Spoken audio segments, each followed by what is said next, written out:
মই আপোনালোকক এটা কথা খাটাংকে কওঁ যে যদি গুৱাহাটী উন্নয়ন দপ্তৰটো অশোক সিংঘালক দি থাকে তেতিয়াহ'লে গুৱাহাটীৰ কৃত্ৰিম বানপানী সমস্যা আৰু গুৱাহাটীৰ প্ৰধান সমস্যাবিলাক কেতিয়াও সমাধান নহয়। মই ভাবোঁ যে অশোক সিংঘাল নামৰ বেপাৰীজনক মানে গুৱাহাটী উন্নয়ন দপ্তৰটোৰ পৰা আঁতৰাই দিব লাগিব। কেলে তেখেত নিজে এজন বিল্ডাৰ, গতিকে বিল্ডাৰ এজনে তেওঁৰ মানে কি হয় গুৱাহাটীৰ মাটিবিলাক তেওঁৰ বিল্ডিং পাৰ্মিশ্যন উলিয়াই কাম কৰাটোৱে তেওঁৰ কাম আছিলে, বিল্ডাৰ হয়নে নহয়? সেই বিল্ডাৰজনক যেতিয়া মন্ত্ৰী বনাই দিলে উদ্যোগ ভেটাৰখীয়া পঠীয়া হ'লনে নাই বাৰু? এতিয়া সেই মন্ত্ৰীজনে ক'ত মাটি আছে, ক'ত মাটি দখল কৰিব পাৰি, ক'ত মাটি লৈ তেওঁ ডাঙৰ বিল্ডিং বনাব পাৰি, ক'ত এপাৰ্টমেণ্ট বনাব পাৰি, ফ্লেট বনাব পাৰি, ক'ত বিজনেছ হাউচ বনাব পাৰি, এইবিলাক ধান্দাত থাকে তেওঁ অনবৰ। তেওঁ বেপাৰ কৰিবলৈকে অসমলৈ আহিছিলে হয়নে নহয় কওক আপোনালোকে? তো তেওঁতো অসমক ভাল পাই অসমলৈ অহা নাই। গতিকে সেই মানুহজনৰ হাতত যদি থাকে তেতিয়াহ'লে তেনেকুৱা ধৰণৰ কথা ক'বই। তেওঁতো ক'বই যে মেঘালয়ৰ পৰা পানী আহিছে, গতিকে মেঘালয়ৰ পৰা অহা পানীয়ে আমি গুৱাহাটীখন যিহেতু সোমাইছে গুৱাহাটীত আমি সেই পানীৰ পৰা ৰক্ষা কৰিব নোৱাৰোঁ। তেতিয়াহ'লে চীনৰ পৰা অহা বানপানীৰ কাৰণে অসমৰ বানপানী কেতিয়াও সমস্যাৰ সমাধান নহ'ব। তেতিয়া অসমৰ পৰা যোৱা পানীৰ কাৰণে কেতিয়াও বাংলাদেশৰ পানী সমস্যাৰ সমাধান নহ'ব। তেতিয়াহ'লে বানপানী সমস্যাৰ এটা অদ্ভুত যুক্তি। আনহাতে একেটা সময়তে আমি দেখিবলৈ পাইছোঁ যে এই গোটেই বানপানী গোটেই ঘটনাটোৰ কাৰণে আজি জগৰীয়া কৰিছে বিজেপি দলৰ ৰাজ্যিক সভাপতিজনে, কলিতা ডাঙৰীয়া, কি নাম আছিলে আমাৰ ভৱেশ কলিতা ডাঙৰীয়া। ভৱেশ কলিতা ডাঙৰীয়াই কৈছে যে গুৱাহাটীৰ মানুহৰ গাতহে দুখ বোলে গুৱাহাটীত এনেকুৱা কৃত্ৰিম বানপানী হোৱাৰ কাৰণে। গুৱাহাটীৰ কৃত্ৰিম বানপানীৰ কাৰণে কেৱল আৰু কেৱল বিজেপি চৰকাৰৰ গাত দুখ। কাৰণ বিজেপি চৰকাৰে যেতিয়া শাসনলৈ আহিছিলে তেতিয়াই তেওঁলোকে প্ৰতিশ্ৰুতি দিছিলে যে প্ৰথমতেই তেওঁলোকে গুৱাহাটী কৃত্ৰিম বানপানী সমস্যাৰ সমাধান কৰিব।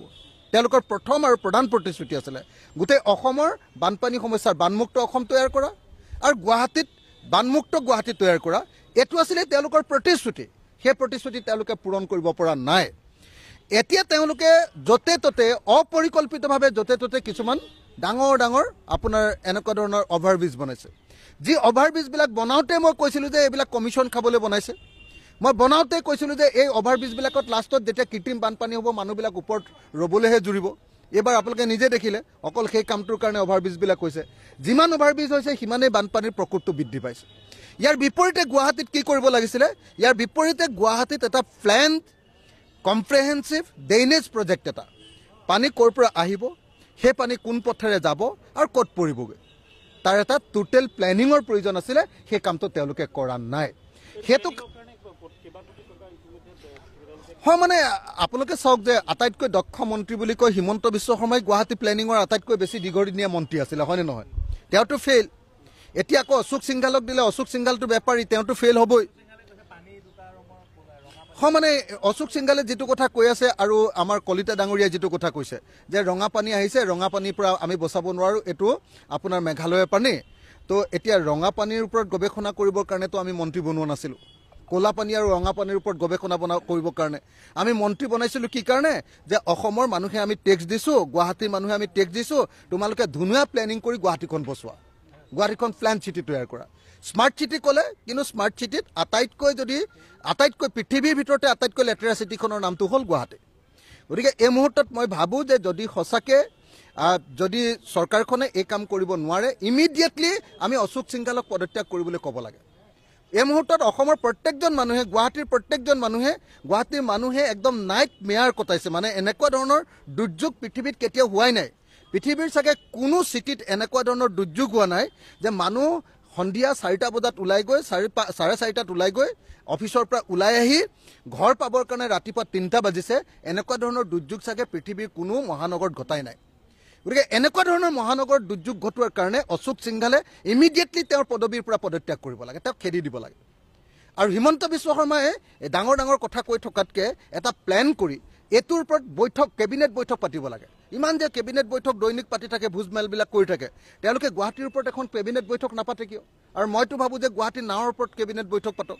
তেওঁলোকে বহুত ফেশ্বন শ্ব' কৰি থাকে ন মানে ভেৰিয়াৰ ওপৰত। এতিয়া আচলতে অসমৰ গুৱাহাটীত মানে কেবিনেট বৈঠক পাতিব লাগে নাৱৰ ওপৰত। আপোনালোকে দৃশ্যটো মনত আছেনে? এই যে JCB এখনে যে এনেকৈ JCB এখনত যে ডেকা গাভৰু এসোপাক তুলি লৈ এই যে গুৱাহাটীত যে এনেকৈ ঠেলি লৈ গৈছিলে, এই তেনেকুৱা JCB বা ফকলেন এখনৰ ওপৰতে আচলতে হিমন্ত বিশ্ব শৰ্মাই এতিয়া গুৱাহাটীত গুৱাহাটীৰ বানপানী সমস্যাৰ সমাধান কৰিবৰ কাৰণে আচলতে কেবিনেট বৈঠক পাতিব লাগে পৰিস্থিতি এনেকুৱা এতিয়া গতিকে এই মুহূৰ্তত মই বিজেপি চৰকাৰক নিন্দা কৰিছোঁ তেওঁলোকে তেওঁলোকৰ প্ৰতিশ্ৰুতি ৰক্ষা নকৰাৰ কাৰণে আৰু অতি সোনকালে কেবিনেট বৈঠক পাতি তেওঁলোকে এটা কম্প্ৰেহেনচিভ ড্ৰেইনেজ প্ৰজেক্ট ল'ব লাগে আৰু লগতে এই গোটেই বিষয়টোৰ আলোচনা কৰিবৰ কাৰণে অসম বিধানসভাৰ বিশেষ অধিৱেশন আয়োজন কৰিব লাগে